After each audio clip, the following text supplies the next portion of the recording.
Hello, my name is Tony Mansueto. Welcome to Seeking Wisdom and to our ongoing series on elements of organizing. Today we're going to be talking about the process of assessing leadership potential among the people with whom we've done individual relational meetings.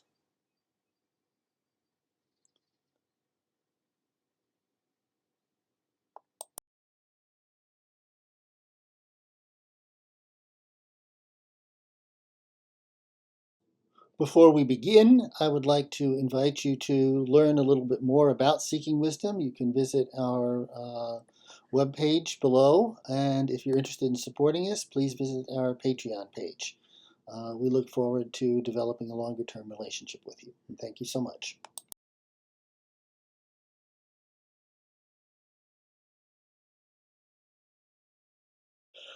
I'd like to begin with a little bit of a discussion of terminology.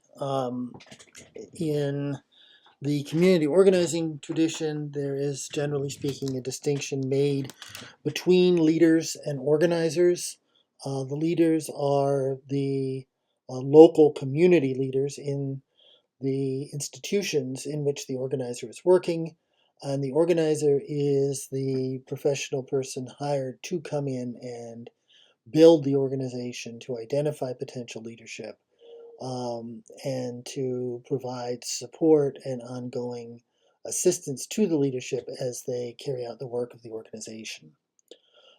We are using the terms a little bit differently here in significant measure because we are trying to adapt these concepts for a broader context so that they can be used by people who are not working necessarily in a community organizing context, but doing a broader sort of institutional organizing, working to transform the institutions in which they are participating.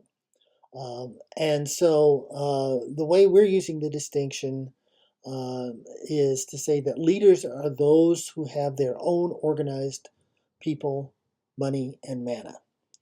They are rather like the business equivalent of an investor, um, in that they already have, in some degree, organized the resources that are necessary to exercise power and thus to accomplish something. Organizers use other people's organized money, people, and mana. Um, and in that sense are more like an entrepreneur, someone who has a vision that they're trying to realize but doesn't have the resources to bring it about, and essentially goes out and organizes those resources, including, in the case of an entrepreneur, the financial resources. And as we get deeper into the process, we'll see that organizing the financial resources is essential in the organizing process as well. In fact, it's often really fundamental. Throughout the course of the video, I'm mostly just going to use the language of leadership. But if we want to be rigorous, we will make that distinction. And in this context, this is the way in which we're understanding it.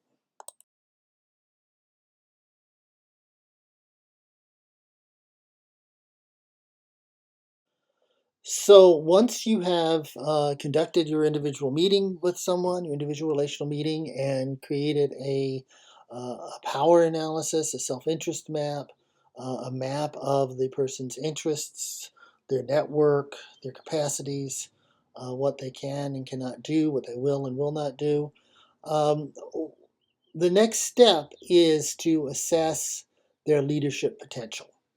And we're going to go through a number of categories here of people who are at different levels of leadership. And these are, I'm going to suggest to you, actually levels, moving from less developed to more developed. Before we start, I want to begin with a caution that I will repeat at the end, and that is that while we are talking about different levels of development, while we are suggesting that there are some people who bring more to the table as potential leaders than others, this is not primarily about rank ordering people or creating unnecessary hierarchies. We will talk after we have developed the typology a little bit more about how to use it. Okay, um, and with that in mind, the first level is really people who aren't leaders or even followers. They're people who are fundamentally passive. And these are people who are primarily survival oriented. They're generally focused primarily on security. In some cases, they're focused on the pursuit of whatever sort of pleasures they're seeking.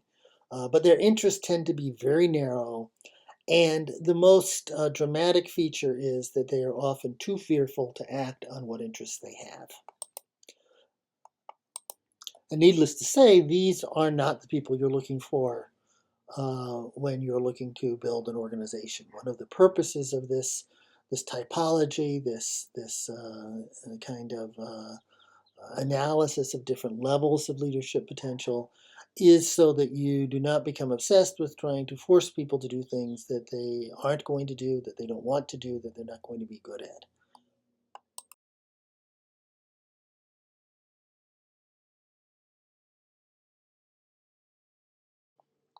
At the second level, we find followers, and this really is probably the vast majority of people. These are people who may be conscious of a range of actually fairly complex interests, um, and that doesn't necessarily concern just their survival and security and immediate pleasure, but they may be people who take interest in much higher order goods and in the well being of others. And they will support others in acting on their interests, but they are not likely to take the initiative. And so, in the long run, if we are going to um, accomplish anything, if we're going to act effectively in the public arena, if we're going to act effectively to transform an organization, we are going to need to bring the followers along. We are going to need for the followers to follow. But they are not necessarily the people that we begin with. They're not the people who we try to make the backbone of an organizing effort. Among other things, they don't generally have much of a following.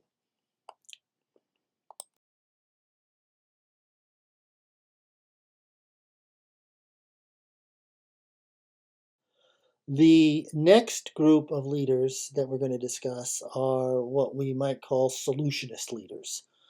These are the folks that in the community organizing tradition are generally called tertiary leaders. And these are people who are interested primarily in concrete problems. And again, the problems may be of any level of complexity. They may be concerned about an abusive principal at their kid's school. They may be concerned about a dangerous intersection. They may be concerned about the smell coming from a local factory. Or they may be concerned about much broader problems that affect many, many, many people. They may be interested in, the conflict between Russia and Ukraine. They may be interested in the problem of police violence and particularly the killing of black men. Um, they may even be interested in the broadest and most complex problems affecting humanity, such as racism in general, or climate change, or capitalism, or anything like that. And they may, again, be interested in complex artistic, scientific, or even philosophical or spiritual problems. The thing that makes them solutionist leaders or tertiary leaders is that their focus is on the problem and its solution. And thus they tend to focus on technical questions. They are easily captured and um, drawn away from any kind of political process by language around best practices. They simply tend not to think politically. Um, they have followers, sometimes a lot of followers, who share an interest in the same problem. And they generally have the social skills to move their followers to action. And so, in that sense, they are absolutely a key link for us because we do need to access those followers in the long run. But their time frame is fairly short. It's longer if they um, are convinced that they're going to be able to get some immediate results before the long-range problem is solved, but they are looking at solutions within the next year, 2 years, 3 years, 4 years, something that is accessible to them and to the people that they care about directly.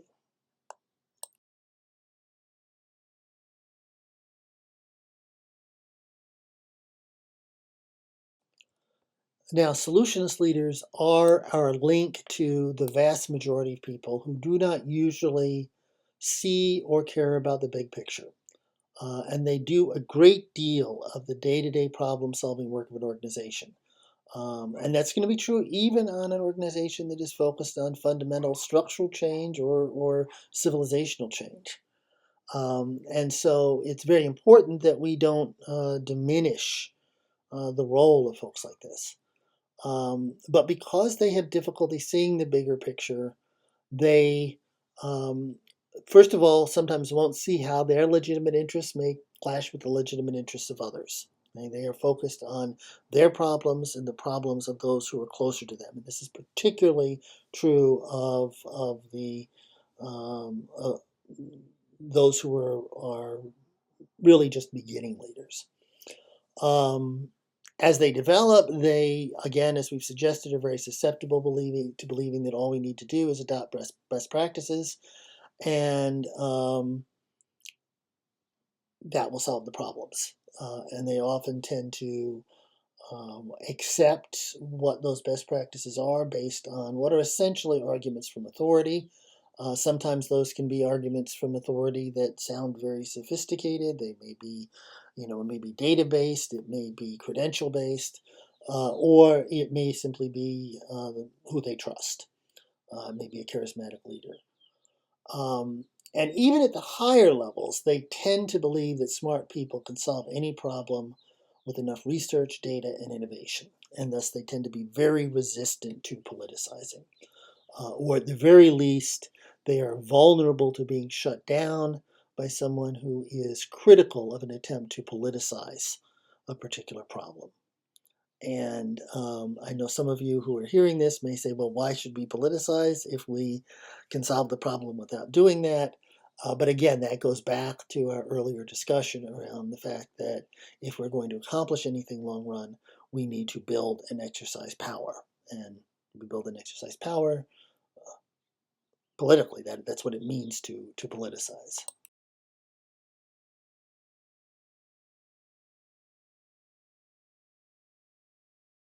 Continuing our discussion, the next level of leadership consists of what we call activist leaders. In the community organizing tradition, these are usually called secondary leaders.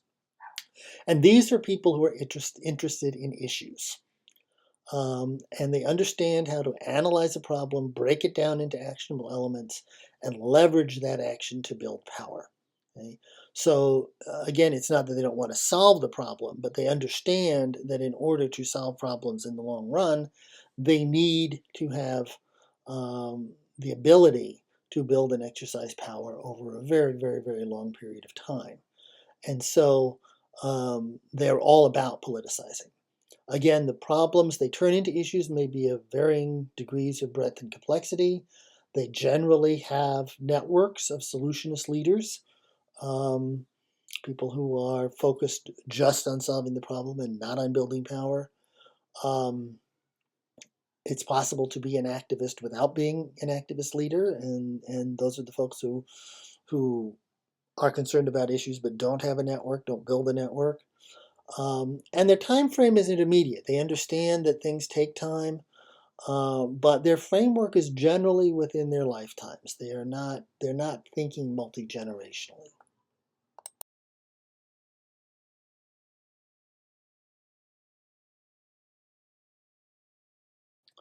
Emerging activist leaders tend to be infatuated a little bit with their recent discovery that problems can't just be solved technically, but require political action. And this may lead to um, a a bit of an obsession with action. That's why we call them activists. Um, they they often will confuse building power with immediate action.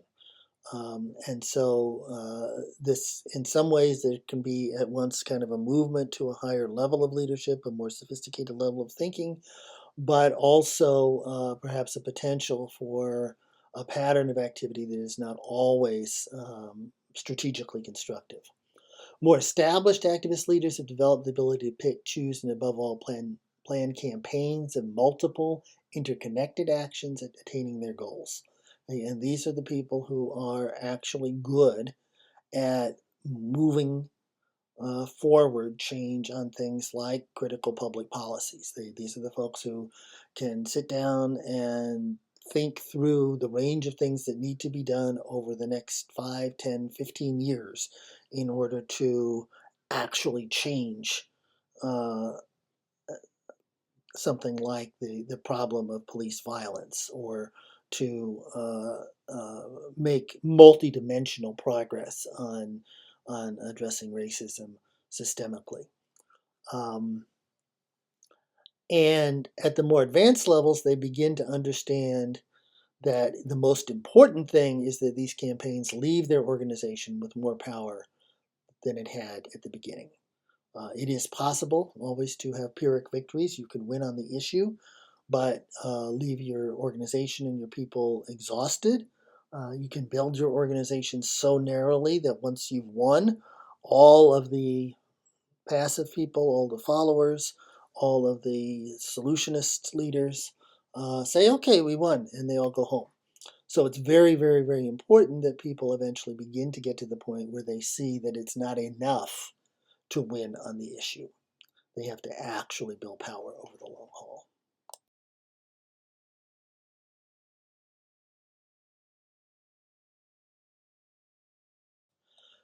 Activist leaders are interested in power and action, and they're going to make up the vast majority of your tactical and operational leaders.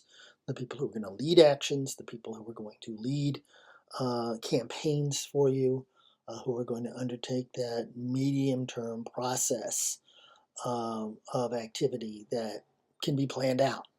But because their focus is on the issue and on winning rather than on principles and values, they can tend to resist the focus on long durée, very long term, passive accumulation of forces, which is necessary for effective action.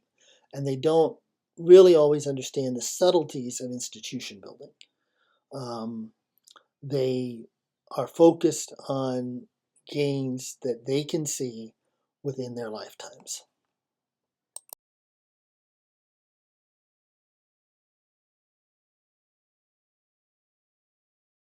Next, we come to what I'm going to call institutional leaders. These are the folks that in the community organizing tradition are usually called primary leaders.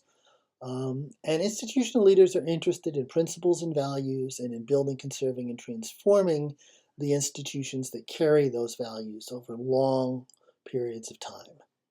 They have broad networks of activists and solutionist leaders, and at the higher level, other institutional leaders, and their time frame is at least multi-generational. Okay? Now let's be clear here, because it's actually very difficult to find a good terminology to use in describing these various degrees of leadership. Someone is not an institutional leader just because they hold a position of leadership in a formal organization. Okay? By institutions, we don't mean formal organizations. We mean the complex, long-standing, multi-generational patterns of activity, structured patterns of activity that are ordered to certain ends. So the university is an institution. The University of California is a formal organization. Okay, trade unionism is an institution. Okay? The AFL-CIO or Unite is a formal organization. Now, people who are leaders of formal organizations can be institutional leaders, and in some arenas that is more likely than in others.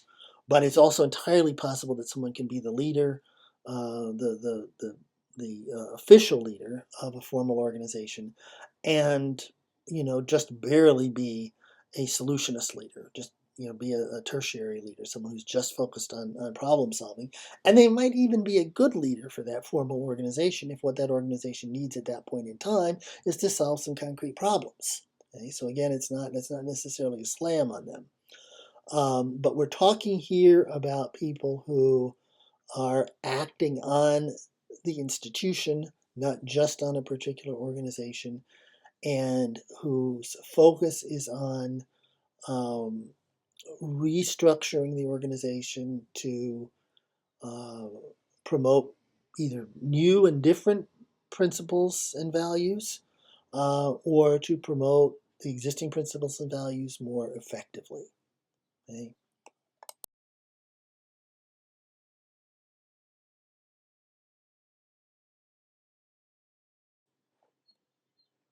Emerging institutional leaders are often still focused primarily on building and conserving their own institution, um, and may sometimes confuse that with their own formal organization or the larger network of formal organizations to which they're connected. So they might be, focused not on the university, but on their particular university. They might not be focused on um, the the institution of the church, but instead be focused on the Catholic Church or the Episcopal Church or something like that.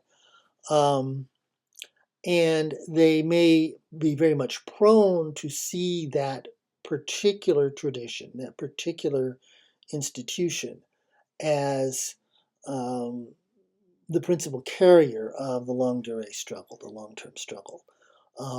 And as a result, they may be a little bit risk adverse. So in this sense, they have the opposite problem of emerging activist leaders. Emerging activist leaders want to act immediately. They want to get stuff done. They are impatient. Emerging institutional leaders tend to be so longue durée, and also a little bit narrow in terms of what institution they understand themselves as serving, so that they can become adverse to taking any risks that might, for example, um, disturb their immediate constituency.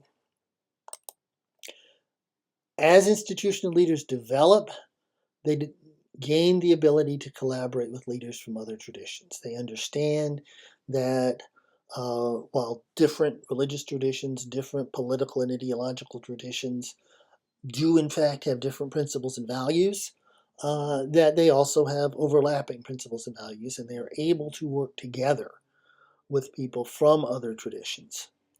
Um, and eventually, a really advanced primary leader is going to have the ability to lead deliberation among institutional leaders from multiple traditions and develop effective alliances in service of shared values.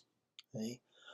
And those, of course, are the institutional leaders that are most valuable, because those are the institutional leaders who have the capacity to build and exercise power on a very large scale.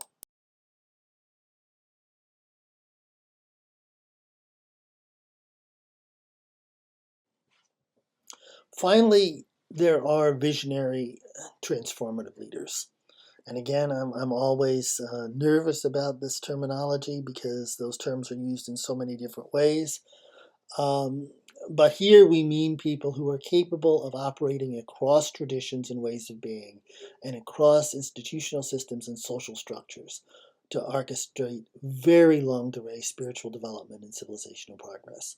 So these are people who understand that while there may well be certain objective values, there may well be an ultimate meaning to the universe. There may be an ultimate answer to the question, what does it mean to be human? That all particular historical traditions, including their own, and including their own synthesis across traditions, are partial and incomplete.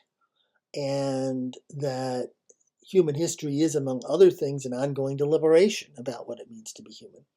And they're able to act on and across traditions and ways of being, um, trying to figure out what each tradition can bring to the table, what each institution can bring to the table, and mobilizing and orchestrating those together uh, with the aim of a very, very, very long delay process, something that's not just multi-generational, but these folks will see themselves as operating, um, across centuries and millennia.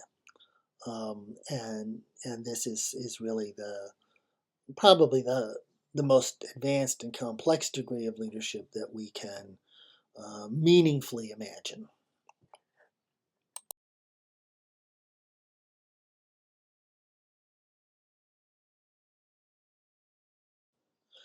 Now, these are not the only things to consider in trying to assess what someone can contribute to your organizing process. Um, I'm focusing on this in large part um, uh, in order to emphasize the value of finding people who are bigger picture thinkers, who can think longer term, because I think that is something that most organizers tend to ignore.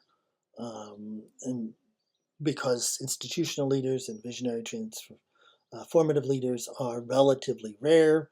Most, even most good, solid, experienced organizers tend to be activists. They tend to be secondary leaders, and they don't really emphasize that long-term, big picture vision.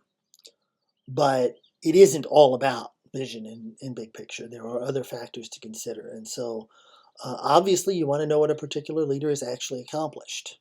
You can be a primary leader, an institutional leader, and just be starting out and not have accomplished much. Um, what have they done? And that also is important in terms of assessing what they're actually invested in. Even if someone has had a number of setbacks and failures, you want to know what they've tried to do. And then you want to see if you can figure out whether, in conjunction with other people, perhaps with some different strengths, they will actually be able to accomplish those things. You want to think about the scope of their effective activity, both functionally and geographically.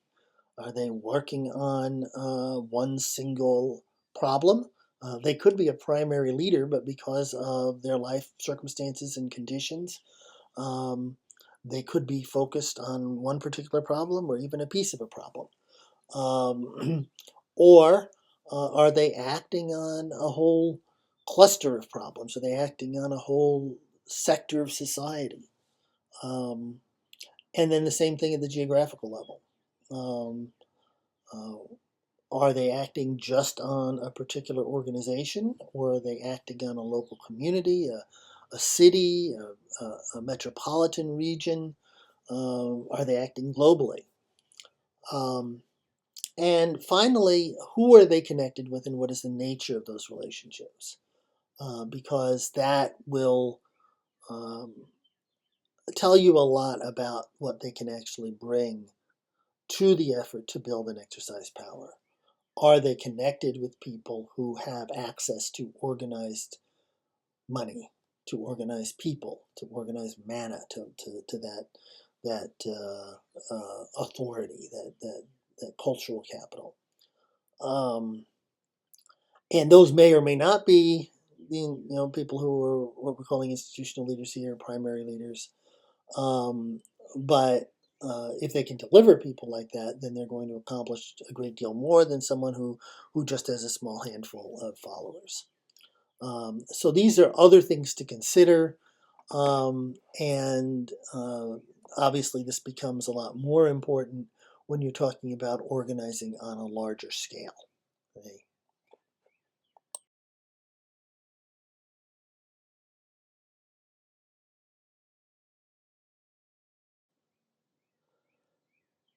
So I want to return to the question we began with and ask, what is this kind of analysis for? And I would say, first of all, probably the most important thing is to use it to assess your own leadership abilities and to identify your own next steps. That's really number one. You have to be able to be honest and critical, self-critical in that regard. And it's also useful in terms of making tentative assessments about how to engage a potential leader, because it's going to help you aim correctly, both in terms of how you um, engage their interests and in terms of what you challenge them to do. If you approach a solutionist leader as if they were a primary leader or even an activist, they're not gonna respond. They're going to recoil in some fear, probably, or perhaps actually think that you're a power hungry crazy person. If you approach an institutional leader um, with high pressure to turn out people to participate in some very highly confrontational political action, they're going to look at you with some skepticism because they're going to want to know the long game. Okay? So that's what you use this for. You don't use it to rank order people. You don't, have like a spreadsheet or a Rolodex that has people ranked in terms of their level of leadership um, in a rigid way that, then creates some sort of fantastic hierarchy. As if you were, playing Dungeons and Dragons or something, and you were, talking about people's levels. Um, Another thing that's important is to be cautious about sharing your assessment of someone with them, even if they ask for it. Okay? In order for this to be a good thing, you need to be a de facto mentor or have a deep friendship that's centered around promoting mutual growth. And you don't create that sort of relationship by analyzing them and sharing your analysis. You have to actually lead and preferably be led. Preferably it's mutual, at least to some degree, generally for years. So be very, very, very cautious about that. I think you can use it to highlight some challenges for people. So, you will very often find people, and I think we all, if we're honest, find this about ourselves, who think they are more advanced leaders than they really are. And when you see that, you can suggest to them that perhaps they're a little bit too focused on technical solutions, um, not really understanding the need to build power over the long haul, uh, that they may be a little bit too focused on action and winning, um, and not focused on the long-term institutional base that is really where power is accumulated and stored, so to speak. Um, but you don't do that by saying, you think you're really great, but you're actually just a solutionist. Okay? What you need to do is such and such. No, you have to frame it contextually and try to nudge people gradually forward with that.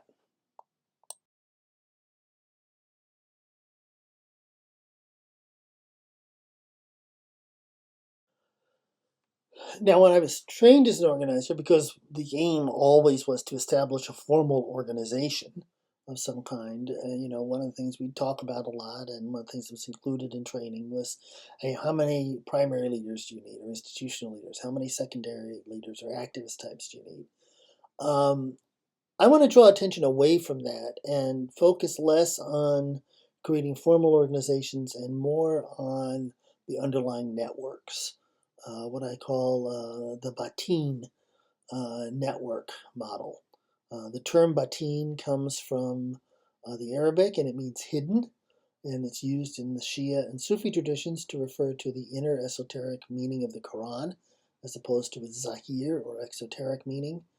I'm using it here to refer to those underlying interpersonal networks that are actually where power is generated, um, at least at the micro level.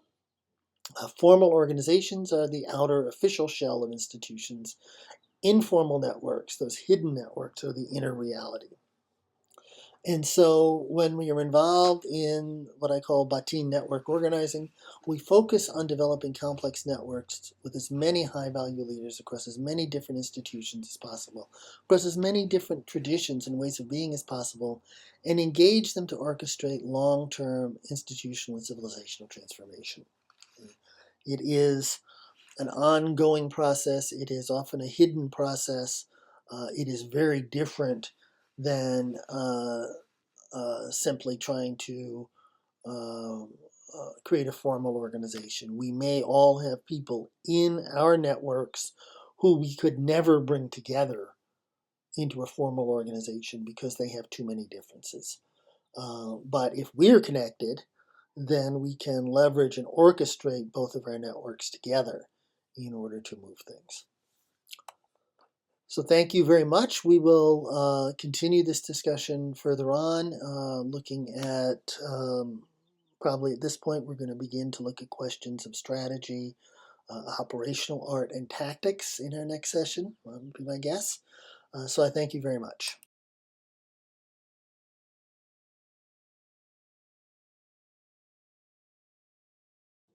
Before we begin, I would like to invite you to learn a little bit more about Seeking Wisdom. You can visit our webpage below, and if you're interested in supporting us, please visit our Patreon page. We look forward to developing a longer term relationship with you. And thank you so much.